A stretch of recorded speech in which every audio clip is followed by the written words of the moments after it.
Hello everyone. क्या IT sector का down turn already start हो चुका है? स्पेशली अगर बोलूँ तो इंडियन आईटी सेक्टर का, क्योंकि हमने पिछले 6 महीने से बहुत सारा जॉब कट्स देखा। सैलरी हाइक भी एम्प्लॉय को नहीं हो रहा है। बहुत सारी कंपनी है जैसे टीसीएस हो गया, इन्फोसिस हो गया, अदर कंपनी है जहाँ पे हाइक को ऑन होल्ड पे रखा है, वेरिएबल पे को भी ऑन होल्ड पे रख दिया है। अभी रिसेंटली भी मार्केट भी, स्टॉक मार्केट भी क्रैश हो रहा है। तो क्या ये शो करता है कि इंडियन आईटी सेक्टर और complete I talk global IT sector का जो डाउन टर्न है वो स्टार्ट हो चुका है? क्योंकि और इसका कल्पिट कौन है? क्या एआई कल्पिट है, और या तो ट्रम्प? क्या आप ट्रम्प टैरिफ जो अभी ट्रम्प ने इम्प्लीमेंट किया टैरिफ को, क्या वो भी एक कारण है स्लो डाउन होने का? तो इस पे हम लोग चर्चा करेंगे। अगर आप पिछले 6 महीने से या मोर देन ईयर और यू कैन टेल 6 मंथ से अगर आप देख रहे हो तो there have been lot of job cuts in IT sector. Job cuts बहुत हुआ, और last 3 years I think there has been very और no increment in most of the company in the employ salary.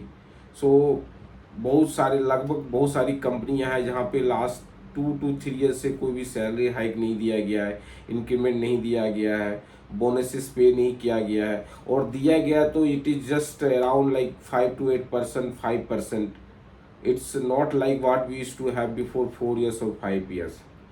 तो अगर देखा जाए तो एक एआई तो बहुत बड़ा फैक्टर है, क्योंकि एआई आने से एक्चुअली जो क्लाइंट का जो डिमांड हो रहा है, जो क्लाइंट्स है उनका डिमांड ये हो रहा है कि हमें स्पेशली ऑटोमेशन हो गया, और क्लाउड को हो गया, और एआई को ज़्यादा इम्प्लीमेंट करने की कोशिश कर रहा है। क्लाइंट का ये डिमांड है कि हमें जो है ऑटोमेशन, एआई, ये सब को हमें इम्प्लीमेंट करना है। उसके कारण क्या हो रहा है कि जो रेवेन्यू ग्रोथ जो कंपनी का वो घट चुकी है, क्योंकि अब जो है क्लाइंट्स मेनली ये 3 फैक्टर को देख रहे हैं, एआई, क्लाउड और ऑटोमेशन।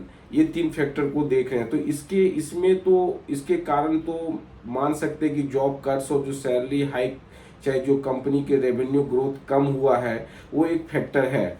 दूसरी फैक्टर जो अभी रिसेंटली में जो ट्रम्प ने टैरिफ लगाया है, ये भी एक बहुत बड़ा फैक्टर है, क्योंकि ट्रम्प का टैरिफ लगाने से almost there is 60% possibility of US recession.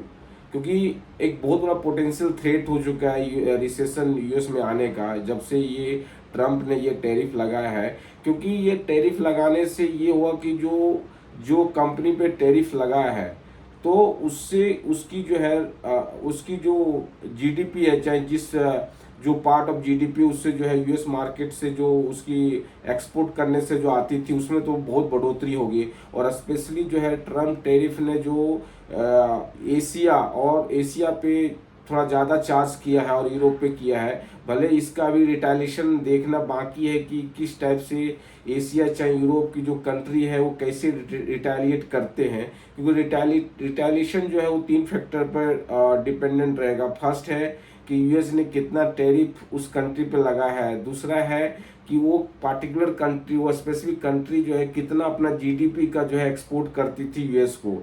तो और तीसरा है फेस वैल्यू। तो ये तीनों फैक्टर पे ये रिटेलिएशन जो है, जो अदर कंट्री जो रिटेलिएट करेंगे ट्रम्प का टैरिफ है, उस पर डिपेंडेंट रहेगा कि क्या ग्लोबल इकोनॉमी पे क्या इम्पैक्ट होगा। बट हाँ, ये तो है possibly there is 60 to 70% possibility that US में रिसेशन आ सकती है, क्योंकि ये, और that will be just because of Trump tariff. क्योंकि ये स्लो डाउन तो पहले 3-4 साल से ही स्टार्ट हो चुका है, आईटी सेक्टर में स्लो डाउन आ चुका है। बट ये ट्रम्प टैरिफ आने के बाद ये पूरा जो है, ये एक जो कमी था वो पूरा कर दिया, और यूएस में जो है recession almost 60% chances will be there will be recession by end of 2025। तो इससे जो यूएस में जो रिसेशन आएगा, इससे केवल यूएस ही नहीं इम्पैक्ट होगा, ये ग्लोबल, क्योंकि इकोनॉमी इंटरलिंक्ड है, ये तो ग्लोबली इम्पैक्ट करेगा, ये तो है। बट इंडियन आईटी सेक्टर की जहाँ तक अगर बात करें तो केवल ये यूएस और हम एआई को ही रिस्पॉन्सिबल नहीं ठहरा सकते हैं कि ये दोनों ही एक ऐसा फैक्टर है जिसमें जो है इंडियन आईटी सेक्टर या इंडियन आईटी कंपनी या इंडियन आईटी जेंट्स को जो है जो स्लो डाउन आया है, जो स्लो डाउन आया है वो फैक्टर है। नहीं, वैसा नहीं है एक्चुअली। एक फैक्टर हो सकता है ये दोनों फैक्टर, बट मोस्टली फैक्टर ये है कि इंडियन आईटी कंपनी जो है मोस्टली जो है सर्विसेज कंपनी है, ये कंसल्टिंग कंपनी है। कहीं भी आप इंडियन आईटी कंपनी जो है वो प्रोडक्ट नहीं बनाती है, नहीं वहाँ पे R&D होता है, नहीं वहाँ पे इनोवेशन होता है। ये केवल इंडियन आईटी का जो ट्रेडिशन आज तक चलता आ रहा था वो था केवल कंसल्टेंसी सर्विसेज, दैट्स इट। तो अब जो पहले का ये समय नहीं रह चुका है। अब जो है ये जब तक इंडियन आईटी जेंट्स या इंडियन आईटी कंपनी अब अपनी ओर R&D और इनोवेशन को अपने ओर नहीं लाएंगे, उसको इम्प्लीमेंट नहीं करेंगे, तो ये ट्रेडिशनल आईटी कंपनी जो कंसल्टिंग और सर्विसेज के जो होते थे ये बिल्कुल नहीं चलेगा और ये स्लो डाउन आएगा ही आएगा। तो अब जो है इंडियन आईटी कंपनी को मेनली प्रोडक्ट बेस्ड लाना पड़ेगा, उसमें इनोवेशन लाना पड़ेगा, उसमें R&D लाना पड़ेगा। जैसे कि US की कंपनी है, चाहे अदर कंट्री की कंपनी है, जहाँ पे वो लोग प्रोडक्ट्स बेस्ड काम करते हैं, उसमें R&D रहता है, उसमें इनोवेशन रहता है, तो वो लोग जो है लंबे समय तक टिक पाएंगे मार्केट में। इंडियन आईटी कंपनी चाहे TCS हो, चाहे विप्रो हो, चाहे इन्फोसिस हो, ये सब कंपनी मेनली कंसल्टेंसी के लिए थे। जो नो R&D नहीं है, वहाँ पे इनोवेशन नहीं है, तो अब इन लोगों को रिवैम्प करना पड़ेगा।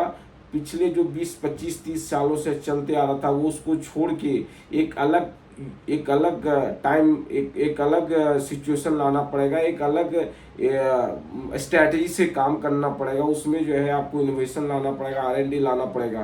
क्योंकि अगर आप देखो इंडियन आईटी कंपनी के भी जो TCS का जो है मतलब 2025 में अभी तक 4 साल में सबसे स्लोएस्ट ग्रोथ हुआ है। और इवन वहाँ पे जो है हाइक भी ऑन होल्ड पे रख दिया है। इन्फोसिस में भी ऐसा हुआ कि अभी भी रिक्रूटमेंट भी बहुत लो पे है।